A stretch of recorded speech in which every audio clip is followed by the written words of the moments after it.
Hey, everybody, and welcome to the Detections Podcast with your host, Understudy 77, and Exiled Atreides. Tonight is another one of those special nights. We're having special nights way more often, and, that's cool to me. But soon, I guess maybe they won't be special anymore. They'll just be normal. No, fuck that. They'll always be special because, Always be special. Yeah, it's people smarter than us. That's what I'm saying. That will always be special. Actually, no, that sounds normal, too. Most people are smarter than us. Anyway. As we learned today. Yeah, right. So before we dive into that, 2 weeks ago or so, we had the folks from OpenSOC on and Recon InfoSec, and it was a great chat. Today, the day that we are recording, in the past, because you're going to listen to this in the future. So last Thursday, I got to remember this. We got to stop the timey-wimey stuff because I get confused and we fuck shit up. Go watch Doctor Who and then you won't. Just saying. You go watch Doctor Who, you'll stop fucking shit up. Yeah. I mean, you keep trying to convince him, but it hasn't happened yet. People, convince him. Help me here. Help me. It's worth it. He'll love it. I know him. I know he'll love it. He just is stubborn. Anyway, so we competed in OpenSOC. And I wanted to talk about that a little bit because it was super freaking cool. I love that CTF. I think it's an awesome challenge. It's, as I said to someone, so I did it with somebody that I'm mentoring who's going to be my intern, and another friend. And then I worked with a couple people who were playing on the official quote unquote detections team that I wasn't on, as well. It's not my fault that you have a job. Ow. Burn. But so I worked through a couple challenges with a couple people on that team and stuff too, to kind of teach. And that's really fun. And I say the same thing to these individuals. I said, this is the challenge, for a CTF, and to be honest, I hate most CTFs because they're knowledge that you never use. Can you get this decoder to decode this digit number? It's cool. It's a fun challenge, but you never use it, right? This is usable stuff. This is a bad day / fun day. This is a bad fun day, in InfoSec and blue teaming and IR and SOC and being an analyst, because you're basically in a live environment with a whole bunch of hosts, and there's,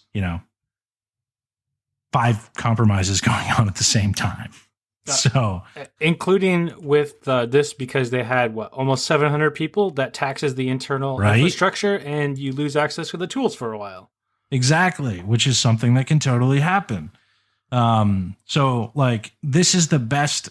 If you think you want to be a security analyst, if you want to do the kind of work that Exile and I talk about week in and week out, if you ever have a chance to play OpenSOC, do it. It's about the closest you're going to get to the experience. Although I will tell you, most days are way more boring than the OpenSOC challenge. That's just the way it is. Yeah. But if you want to get an idea of what that work looks like on a fun bad day, that's a new word now, by the way, fun bad. Kind of like strong bad or Trogdor. I almost screamed Trogdor. Anyway. If you really, really want to get a look into what kind of work you might be doing and how you might be pivoting between different log sources and how you're digging into this stuff and uncovering compromises, OpenSOC is probably the best example of that exists in the world today.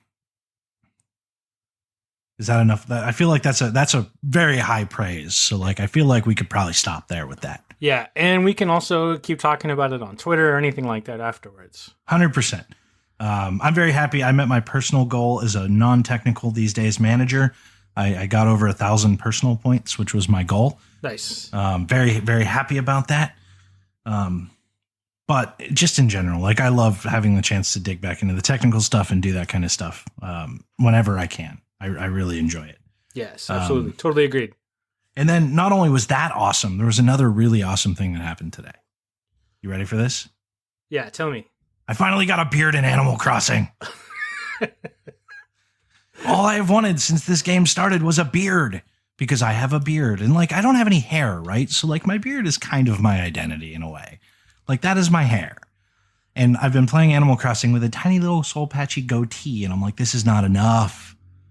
But you have to unlock them. You have to find the beard. It has to randomly show up in a shop somewhere. And thankfully, somebody from Dead Pixel Sex I'm not going to get into like, he knows a person who found the beard. And then he arranged to get the beard and sent it to me. So first off, thank you, Dave. You're my hero. But secondly, Dead Pixel Sec is awesome. And we have an Animal Crossing channel. If you play, you should join because we totally game the stock market and all that stuff. And Animal Crossing in general is awesome. But most importantly, I have a beard on my avatar now. Anyway. That's enough of the updates. Take us into the guest. Yeah, we have a special guest with us today. His name is Jay Lagorio, and he actually knows one of our former guests, Jared Folkins from Opsec Edu. Isn't that right, Jay? Yeah, that is. Jared and I met on Twitter when he was trying to start Opsec Edu. Maybe it's a couple of years ago now, and it's been just a great ongoing conversation that we've had the last few years about different things, about his projects, about the stuff that I work on, and yeah, he's a pretty cool dude. Yeah, and he's the one that helped get you on the show, so we're pretty excited about that. Now, we want to start off with a really important question. Okay, shoot.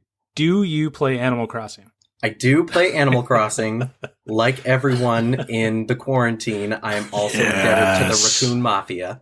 Yes. It's not a serious, addiction, but it's I'm about to go into like $200,000 in debt on this on this house thing. It's only gonna get worse from there, my friend. Yeah, so I hear. I don't have a beard myself, at least not normally, so I don't think I'm going to have to like look through the black market of Discord to find a beard. So good for me, I guess. Thank goodness for small wins and stuff. But it's good. I mentioned Opsec Edu. I got kind of excited about that because I don't have a school age kid yet, but she will be school age eventually. And I thought that would be a really good place to sort of put focus on to help the local area schools here, or at least see what the environment was like. And spoiler, it's pretty bad. Anyway. Oh yeah, dude. I have been lucky enough in the last 2 years to get to teach at a couple middle school and high schools, like some basic stuff. Like I run an intro to malware analysis course that I've been lucky enough to get to kind of teach to a couple classes, and like, they're just getting into the technology side of things too. And like, even that is interesting. But one important thing about Animal Crossing, because you talk about the Raccoon Mafia, if you get a bear hood, the bear hat, and the superhero mask, you can look like one of the Raccoon Mafias. You could pass as one of them. You are way, way deeper into this than I am. I'm just saying. Oh, I'm boy. letting you know. Superhero mask, bear hood, passes one of them. All right, I'm gonna have to keep an eye out for those, I guess. Anyway, at least get this set up, so when you wanted to go sneaking around, you can do it. Yeah. So, what specifically about Opsec Edu was it that you liked? Because Jared gave us a little bit of an introduction before, but we ended up spending more time talking about Kushtaka than we did Opsec Edu. And Kushtaka is super cool. I love that thing. The only thing I want that project to do is like lie to attackers and be like a little more honeypotty. Mm-hmm. And he said, and I sort of launched that at him, and he was like, "That's something else. That's not what this is supposed to be." And that's totally valid. Mm-hmm. But the Kushtaka project is pretty cool. But what drew me to the idea of Opsec Edu, at least the way that he first pitched it, is that schools are drowning in all of this IT stuff. And I thought back to my days in high school when I was sort of recruited to help them build a computer lab. And I wouldn't say that we were a very affluent area. This is Salem, Massachusetts. And they had what I remember, this could be incorrect. I don't know. I remember that my school had one IT staffer and the office for like the district IT person. And so as a summer project, I built a computer lab that we then used to like teach programming and I think AP computer science and stuff like that. And as I sort of remembered back then, that there was no one else. I thought maybe it would be good to sort of understand the landscape of what education IT looks like now. And like I said, it's not great on the technical side because you have vendors that are doing all kinds of crazy stuff and asking schools to do crazy stuff and then not taking responsibility when something bad happens, which I don't think we really had back then, although maybe I just wasn't exposed to it. And then you have the combination of that with lack of staffing, which is just the same everywhere. Everyone is unstaffed, at least to the level that they would like to be. Yeah. And over here in Oregon, close to Jared, I know in the Portland area, at least a few years ago, I had a friend who got her teaching degree and certificate from a school. And she told me that there's a program where you can work so many years as a teacher if it works in the low-income schools to get your student loans taken care of after doing the tenure in that. And over here, all of the high schools but one fell into that low-income bracket. So it's very much like Yikes. a relevant thing over here to what you just described. Yeah, yikes. Yeah. It's not a great picture. Although people like Jared are trying to improve things, and I've seen some of the stories that he's kind of given to me. He's doing meaningful work. It's improving things measurably, and that's pretty awesome. Kushtaka is just one example of that. Yeah, and that's why you joined Opsec Edu, right? To help kind of support that. Perfect. Yeah, absolutely. Now, tell us a little bit about your background, where you came from. So before we move on into the meat of the episode later, that way people can understand what's going on. Yeah. So I grew up in Salem. It's like 35 minutes north of Boston, which is why I talk like this. And I went to school in Maryland. Are you a witch? I am not a witch. Although a warlock, maybe. I do know several witches. Oh man, you just broke the first rule. There are no warlocks. There are just male witches. Oh, see, I'm learning stuff. I'm gonna tell you something that is absolutely true, and it's backed up by newsprint. Samantha from Bewitched. They made a statue of Samantha, and they installed it in the center of town, and all of the witches came to welcome her to the community in a big ceremony. Wow, that's cool. I shit you not. That's really cool. Also, you're right. Warlock is the wrong word. It's wizard. I read Harry Potter. I know the Muggle thing. Yeah, it was a very strange place to grow up, but I wouldn't change it. And then I left Massachusetts to go to school in Maryland. I went to UMBC. If there are any basketball fans, we were the 16 seed that unseated the 1. And then I went to the Naval Postgraduate School. I got a Master's of Engineering. And over the years, I've done various SAN certs, and I've got the CISSP. I don't really put a lot of identity into the the certifications and all that stuff. But I've been programming for a very, very long time now. I consider myself a developer first, but I've been an IT consultant, and I'm a licensed private investigator out of DC, and so I do a lot of OSINT work. When I can, I like to code, and when I can is a loaded word, but I'm a C programmer. I like C. I like .NET. Been a Windows programmer ever since the Mac decided in like the transition from System 7 to System 8, they were just like, all that stuff that you did, yeah, we're throwing it all out. You have to do it all over again. And I was just like, I don't need that. So as a Mac person, you're on thin ice here, buddy. I'm not a Mac person. No, I'm not. I'm a Mac person. I am a big Mac person. I was a malware analyst for Windows for a long time. That's why I'm a Mac person. So I'm gonna go ahead and back away from the cult responses. You won't get any of that from me. I will just talk about all the reasons why I don't like Windows because of how malware can so easily infect that operating system. And don't worry, Jay. When it comes to bashing mobile Apple products, I'll be right there beside you. Plus, as we've already established, we have guests on that are way smarter than us and way more educated because like. I'm basically like a college dropout. So like you're way more educated. Anyway. So it was, believe it or not, it was almost pulling my own teeth to convince myself to do the master's, because I am a big fan of the phrase my what is it? My schooling was getting in the way of my education, and I felt like that for so long until someone showed me that NPS could actually make a difference and teach you something that you will use on the job and in big and meaningful ways. And I was ready to hang that person if they were wrong, and they weren't. That's a really good way to put why I never went back to college, to be honest with you. I don't blame you. I don't think anybody in particular needs to go to college to do big and important things.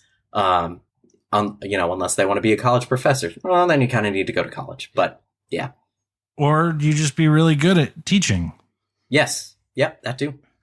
But no, that's a really good way to put it. And like one of the things that was really interesting about when I taught, like I did that high school class, was they asked me about education. And like I'm thinking, like I'm going into an institute of learning, right? It doesn't matter if it's because I've spoken at my college and stuff too.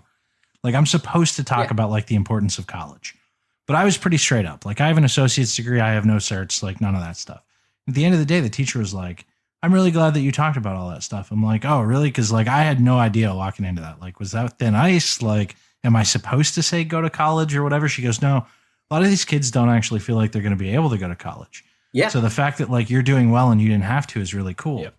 So like, I really like the phrase that you used, like, which I forget now, but still, I really like it. It is my schooling was getting in the way of my education. And I believe that is a Ben Franklin quote. Never let your schooling get in the way of your education. I do think you're right on that. And that's why I ended up taking a 10-year break from school. Yeah, I really like that. And it's really important to note here for anybody who's like, wants to break into this stuff that like there are 1,000 paths and you don't have to pay a shit ton for your education. Yeah. The schooling can help you get your foot in the door, but like your education is on you. If you're passionate about this stuff, and I mentioned that I was helping build a network and a computer lab in my high school when I was in high school. I was programming at a very young age. There were no teachers for that. What they were library books that my mom had to take out with her adult library card so that I could read them. If you're passionate about this thing, you don't necessarily need to go to college. You don't have to get a master's and a PhD or all these certs. Just keep learning, and you can do that on your own. That's definitely possible. And anybody who is a gatekeeper and says that you can't, go around them. Yes, absolutely. Now, you said something interesting, Jay, that you're also a PI. Yeah, yep. That is awesome. How'd you get into becoming a private investigator? He's a real detective. A real detective. We're fake detectives, and we have a podcast that shows that. It's the weirdest thing. It's something that has always appealed to me, and I don't mean the sitting in a car for hours and hours on end doing physical surveillance. In fact, I've never done that and will not claim to be an expert or even a novice intermediate at that. It was always just the keep asking questions, keep going down the rabbit holes, and keep trying to find more information in more creative ways. So some of the cases that I've had are things like catfish. And you have seen the MTV show and the movie that came before it. There are people who are very creative that the show depicts it as people doing the bare minimum, and certainly those exist. But in order to take a lot of money from other people, there are people who are very, very creative and frankly super good at A, drawing a convincing picture of themselves, and B, pitching it to people with money to lose. So whether it's individuals who would be sending money to a love interest, whether it's medium-sized corporations that could be convinced to part with money to merge with a quote-unquote company that has a certain reputation, which is all just paper. It's I always thought it was super interesting. I really wanted to get into it. And I took the path of least resistance, which was based on pure luck. If you remember, there were certain bills. Hold that thought for 1 second. Yep. Because I want to make a correlation. Shoot. If we go all the way back to episode 7, when we talked to Andrew Thompson about the OST stuff, we talked about this concept of like, yes, there's opportunists and there's what we in InfoSec have come to call low hanging fruit. But there are also people who literally do this stuff for a living. Like they spend money on it. Like they invest in their schemes and their scams and their malware and all these different things. And like, we talk a lot about like, basically how you make one of these people not effective is by making it cost more money than what it's worth. But it's worth pointing out that this, I think, exists in the same realm as catfishing and all this other stuff. There are career people who do this for a living and spend money and invest money in it as well. And I just thought that was a cool correlation to make between episodes. Yeah. On the defensive side, your goal is to make the attacker spend more money to get something out of you. But where I was going with that is I wanted to do this work, but I wanted to do it legally. And I saw at the time there was a law, I think, that was proposed in Georgia. It was a southern state. It did not get passed, thankfully. But basically what it amounted to is if you're doing OSINT or computer-based research, even if you weren't doing the physical stuff, you would have to have a private detective's license to do it. And all of that stuff is state-based. There's no federal PI law. It's all state-based. But I said to myself that I didn't want to run afoul of anything that was going to cause me personal harm in order to do something that I just thought was fun. And this is a side job. This is not something that I do full time. And so I looked around the country and I mentioned that the laws were state-based, and some states require you to take an exam. Some states require you to take classes. Some states are working thousands of hours under an already qualified and licensed individual. And I didn't really have that sort of time, and I couldn't move somewhere. So I got just dumb luck. What it turns out, so I live in Maryland, and in Maryland, if you have 5 years of police experience or have been working under a detective for 5 years and a few other requirements, you can be an independently licensed PI. In Washington, D.C., they want your fingerprints to make sure you haven't committed a crime, and they want $500 each 2-year period. And that's it. DC is the easiest place to get licensed as long as you haven't committed a crime and as long as you live in the general area. So what that nets me is that I can use all of these proprietary databases that the general public can't get access to. So think Spokio on steroids, or I don't know, what's the latest trash-free website, $5 website, realpeoplefinder.com, crap like that. Mm-hmm. Think that stuff, but with actual data sourced from actual government agencies and other private sources, but you have a license so you can access that stuff, and you have compliance laws that you have agreed to abide by. Because if you don't, they will A, revoke your access, and B, get your license revoked, and then also you could have potential charges logged against you. So there's a lot of responsibility. It's not just like, oh, give DC $500 and you can just willy-nilly, freewheel with all that stuff. But I got frankly super lucky that the district right next to me allows that sort of thing to happen. So I mentioned that I don't do physical surveillance. What your license in most states confers to you is someone realizes that they have a tail, they call a cop, and the cop walks up to you and you say, "This is my PI's license. I can do this because I'm not stalking them. It's legal." And the cop walks over to the other person and says, "Kick rocks, buddy. Sorry." So I don't have to use that. I use it mainly as an indicator of my commitment to compliance and security of the information that I access, and the fact that I'm not going to look up family members and friends and stuff like that. Like I have to document reasons why I'm looking up certain things in certain ways. And that's like one of the real community affecting aspects of digging into open source intelligence. Yeah, it is. Awesome. Now, so that, and you mentioned earlier too that you've enjoyed open source intelligence. How How did you figure out, outside of being the private investigator, how did you come across that you got into it? Like, what did that look like, and how has that affected with all your other skills and talents to bring you where you're at today?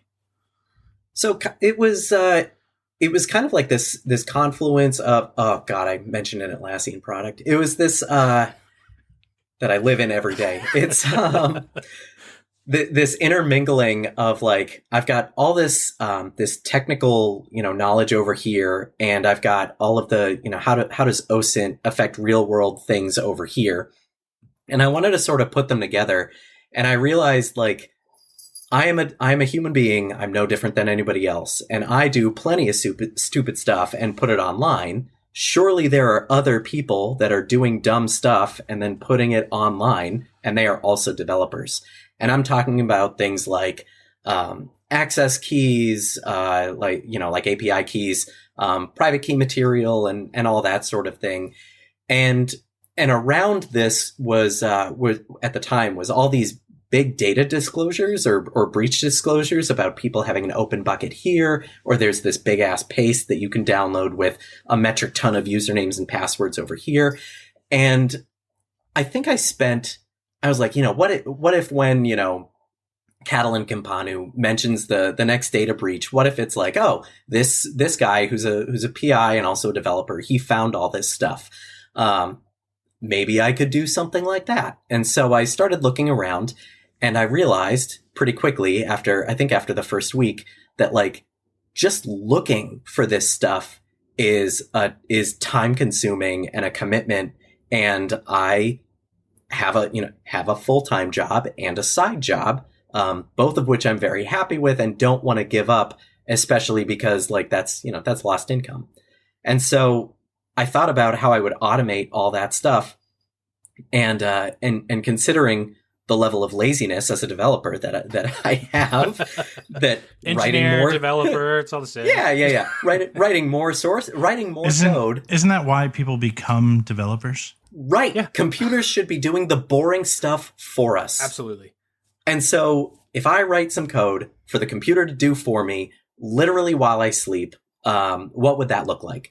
And what that turned out to be was Craal, which does it implements certain techniques to search basically the places where developers live and find new fuck ups. Basically, I mean it's all API keys all the way down. You could find an API key to any service that you want on GitHub or Pastebin. I practically guarantee it.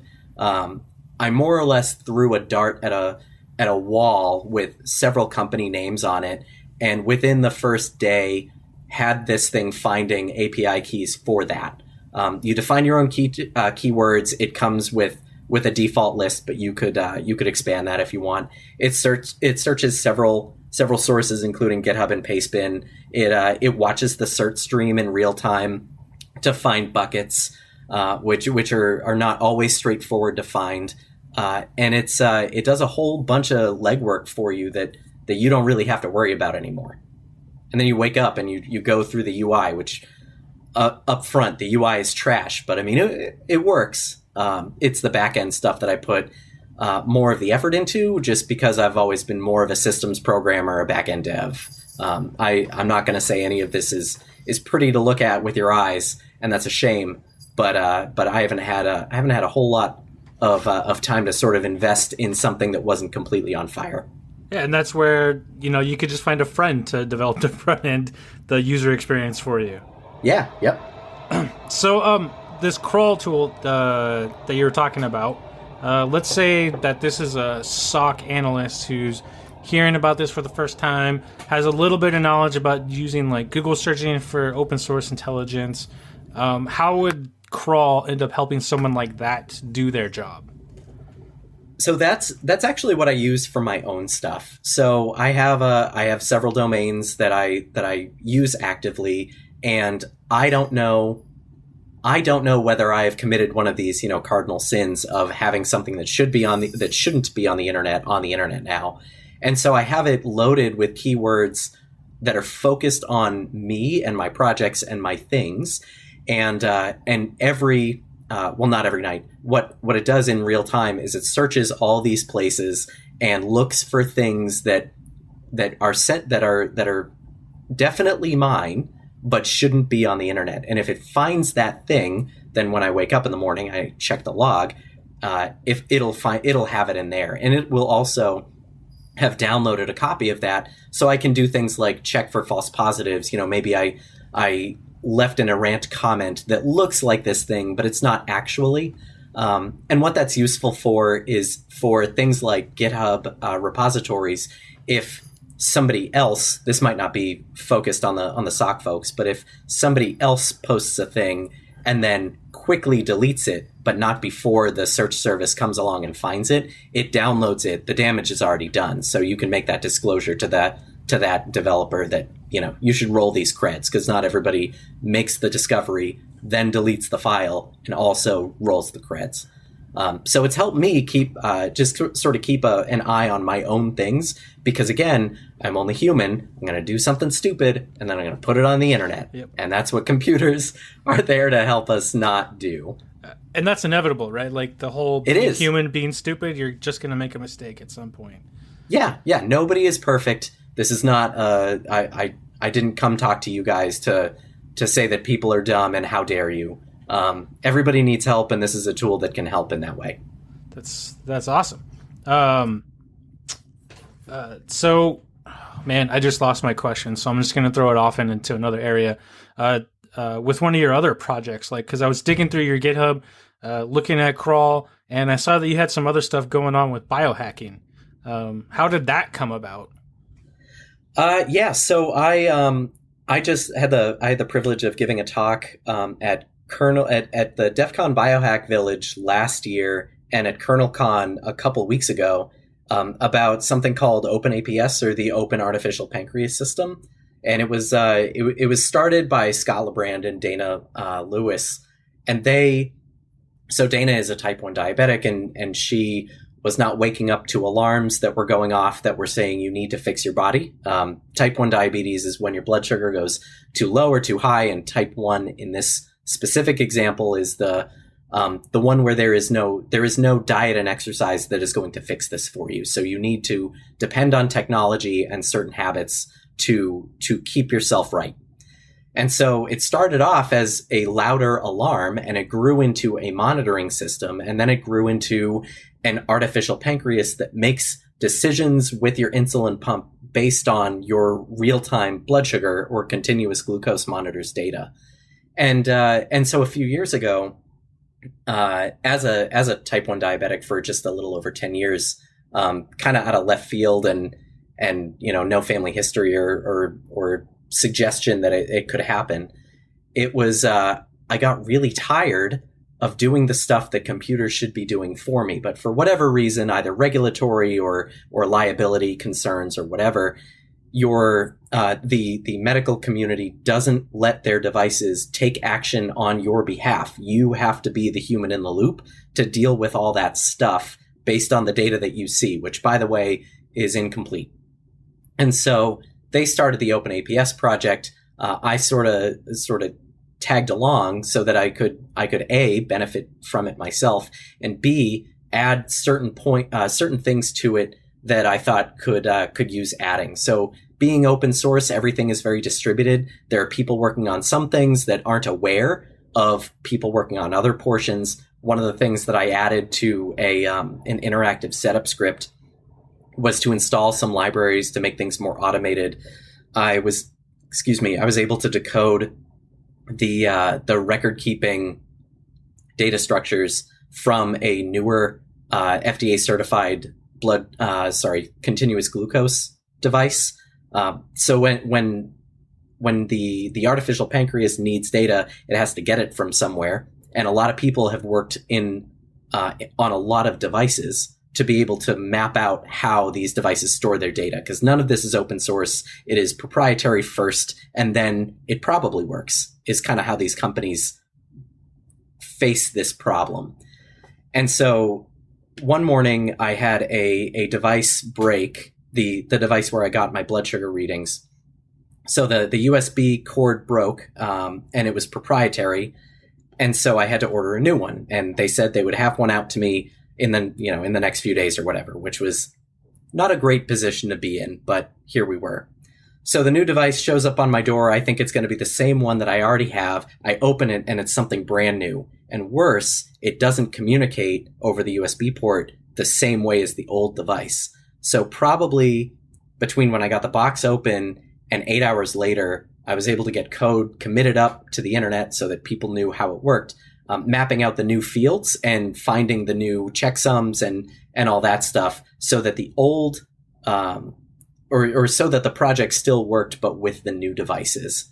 And that was, I think that was probably the contribution that I'm most proud of, but it is in no way one of the even slightly important parts of this project. There are algorithms based on manufacturer published equations about how insulin works in your body and when, and it is the craziest biohack thing that I've ever seen. It's not what people think about when they first think biohack and they're like, oh, I'm going to put an NFC tag under my palm, right? Like it is actually automated, keeping yourself healthy and alive, including overnight, I should add, because this disease doesn't let you sleep without having to manage it as well. It doesn't just take a break. So you suddenly get to sleep for longer.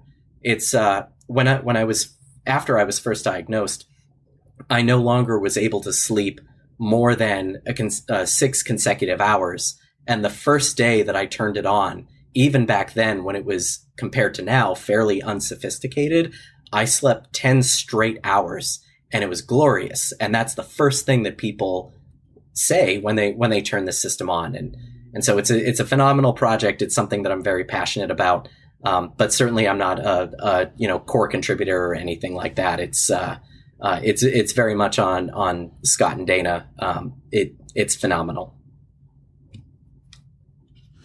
That's awesome. That's one of the things that kind of got me moving into the whole technology realm was having smart people like yourself and Scott and Dana working with technology to do things to help improve human life. Yeah, if nothing else, that has been one of the, and it's wild because if you think about it, all of us are randoms on the internet. We're not this giant multinational medical corporation. In comparison to those, we are randoms on the internet. And these people are changing entire fields of medicine, but none of them are doctors. So some of the regulatory things that have changed over the last few years, and only since OpenAPS has existed, is the FDA has figured out that now we don't need to certify these monolithic products together, and they can't interoperate because to do that is way too expensive. What they do now is they certify the different types of products in a silo. And if, as a business decision, the different companies want to work together, they have ways of doing that without the FDA getting involved in ways that they don't need to be involved and slowing things down. So it's pretty incredible the things that have been done in the last few years. Frankly, I think because OpenAPS was a thing, because the FDA and the companies have said, oh shit, if we don't do it, randoms on the internet are going to do it, and that might be less safe. I frankly don't necessarily agree with might be less safe, but that is the thought that they kind of had. Yeah, and that totally makes sense. All right, so we're at the point now where we're going to get to the namesake of the show itself and talk about a detection. It's a thing that we do with every episode where we share some sort of detection with our listeners. Now, since you're the special guest today, this is on you. You're on the spot now to share some sort of detection. Now, it might be kind of fun if you could somehow incorporate like either Craal or open source intelligence, but really whatever you want to share for some kind of detection is totally up to you. All right.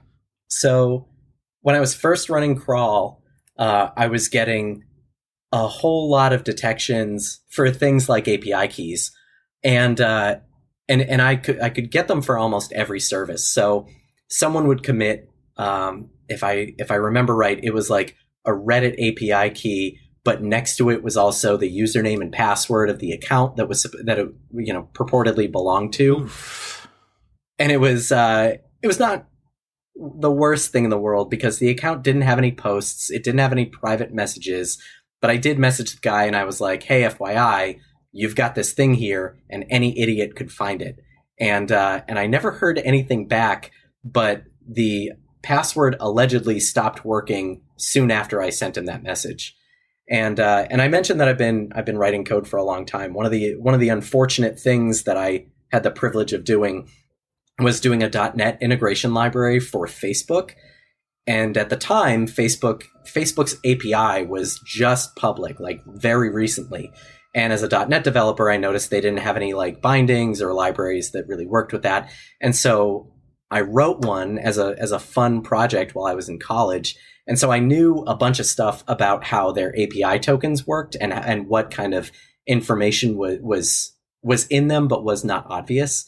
And so I found a Facebook API key, and this guy and I found the guy that generated the key. It was super easy if you have that like dirty background knowledge. And I messaged him. I'm pretty positive that because if you message somebody that you don't have any connection to, like you're not friends with them, they're not in any shared groups, they're not in the same country as you go to this like other inbox thing. You're real quick. Is somebody running a vacuum? No, that was, for whatever reason, my server decided it was time to do a lot of work behind me. Oh, okay. I was going to be like, so my like server rack actually has its own line in our guests section.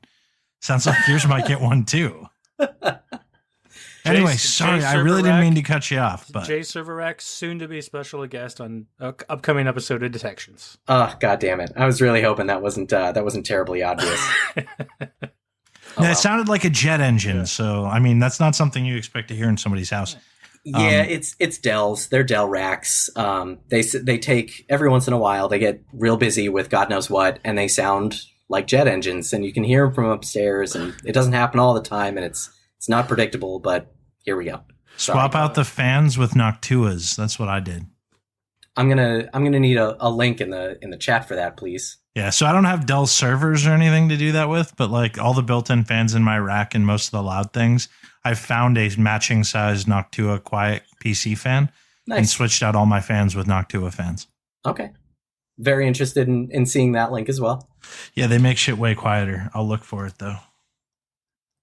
But yeah, so anyway, I messaged to this guy, and I don't actually think he saw the message because I think I went to that like this could be a spammer inbox. But oh well. And not Craal, but in my PI life, the one case I'm super proud of is there was a woman who was in an online relationship with someone for several years, and he started asking for money, but not a lot of money. It was maybe $50 here, $20 there, but occasionally she would ask him for small amounts of money, collectively not as much as he did, but she would get money from him when she asked.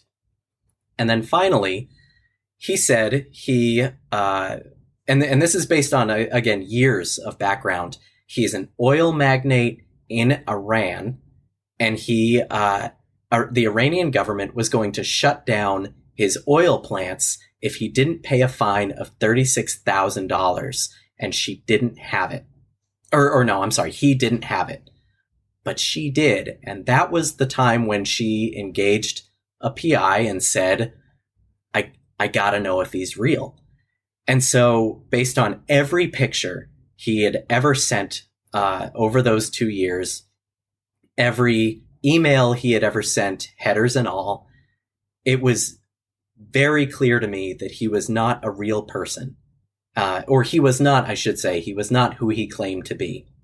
And so I traced him down to coming somewhere very consistently out of Nigeria. And and long story short, was able to convince her that if she sent that money that he had requested in the way he requested, it would go straight to Taiwan and she would never see it again. And she said, well, I can just ask Western Union for the money back. I can tell my bank I was defrauded. They'll just give it back. I can go to the police. Someone will refund this money. And it was a very long, fraught conversation to convince her that the guy was not real. Here are all the reasons why I think, with corroborating evidence and things that were out of place and proving why that could not, why it was out of place, that convinced her, A, not to spend the money, and B, that she had to cut off all communication. And when I checked in with her, maybe a month or two after, we sort of had this very hours-long talk about how things weren't the way they seemed. She had decided that she would not send the money and she would cut off communication, and she had. And so I feel like in my PI kind of stuff, that was my biggest win, from not like a due diligence corporate acquisition kind of sense. Mm-hmm.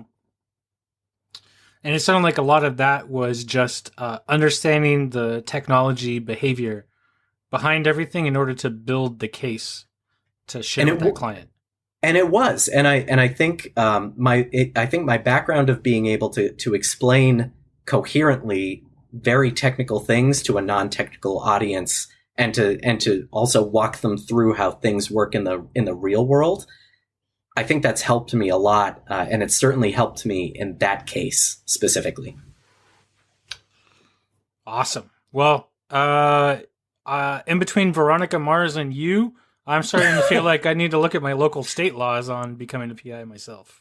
Man, I love Veronica Mars so much. Yeah, isn't that a good show? It's one of my favorite shows. It's a great show. Of course, the first draw is just Kristen Bell, and then you find out that it's a fantastic show. That it's actually a good show. Yeah, right? Yeah. Even with 2 revivals, it's still been good. God, Yep. That movie was absolutely amazing.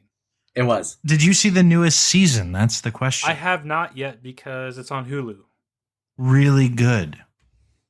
And this is the part where I learned that there's a new season of Veronica Mars. Yeah, it just came out like less than a year ago. Yeah, they did a Hulu picked it up and they brought it back. Yeah. Oh, that is a thing. I'm going to have to figure out. I taught you something. Take a note. I'm going to have to figure out how to log into my Hulu account off my Sprint phone to start watching this. Right? Yep, taking a note. Also, everybody go watch Veronica Mars because it's awesome. Yes, if you haven't. As is The Good Place. Yes, both of those are fantastic. But start with Veronica Mars. It will make your life better, guaranteed.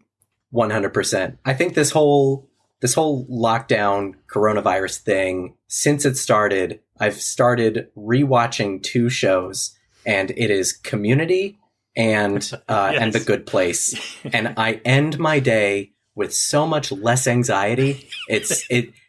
I don't know what it is, but these 2 shows are like giving me life right now. I was happy watch to see Doctor Who. I was happy to Doctor see Who's amazing. I was happy to see Community on Netflix. So that just happened. Hold on. We need to roll back for a second here.